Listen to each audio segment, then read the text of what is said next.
Indian box ఆఫీస్ను ప్రస్తుతం పుష్ప 2 షేక్ చేస్తోంది. 3 గంటల 20 నిమిషాల నిడివితో ఉన్న పుష్ప 2 చిత్రం అత్యంత వేగంగా 1500 కోట్ల రూపాయలను కొల్లగొట్టేసింది. అల్లు అర్జున్ యాక్టింగ్, సుకుమార్ మేకింగ్ కు నార్త్ ఆడియన్స్ ఫిదా అవుతున్నారు. ఇప్పటికే పుష్ప 2 ఎన్నో రికార్డుల్ని బద్దలు కొట్టేసింది. ఇక దంగల్, బాహుబలి 2 లైఫ్ టైం కలెక్షన్లను క్రాస్ చేస్తే ఇండియన్ మూవీ హిస్టరీలో పుష్ప 2 అన్నింట్లో మొదటి స్థానంలోకి వచ్చేస్తుంది. ఈ మూవీ విడుదలై 15 రోజులే అవుతుంది. ఇంకా చాలా లాంగ్ రన్ అన్నట్టుగానే అనిపిస్తోంది. ఈ లాంగ్ రన్ మరింత కలిసి రావాలని సుకుమార్ ప్లాన్ వేశారంట. ఇంకో 18 నిమిషాల ఫుటేజ్ని యాడ్ చేయాలని ఫిక్స్ అయ్యారంట.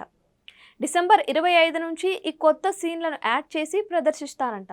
అలా 3 గంటల 40 నిమిషాల సినిమాను నెక్స్ట్ నుంచి ఆడియన్స్ చూస్తారంట.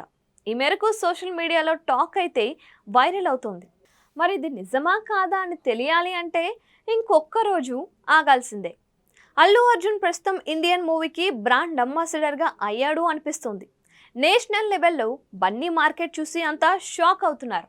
కేవలం నార్త్లోనే పుష్ప 2 ఇప్పటికే 600 కోట్లకు పైగా రాబట్టింది. ఇంతవరకు ఏ డబ్బింగ్ మూవీ ఈ రేంజ్లో కలెక్ట్ చేయలేదు. బాహుబలి, బాహుబలి 2, ఆర్ఆర్ఆర్, కేజీఎఫ్, కల్కి ఇవేవి కూడా అక్కడ ఈ ఫీట్ను అందుకోలేదు. తెలుగు, తమిళం, కన్నడ, కేరళలో పుష్ప 2 అంతగా పర్ఫామ్ చేయకపోయినా, అంతగా లాభాలు తెచ్చిపెట్టకపోయినా ఓవరాల్గా మాత్రం కుమ్మేస్తోంది. ఓవర్సీస్లో లాభాల దిశగా దూసుకుపోతోంది.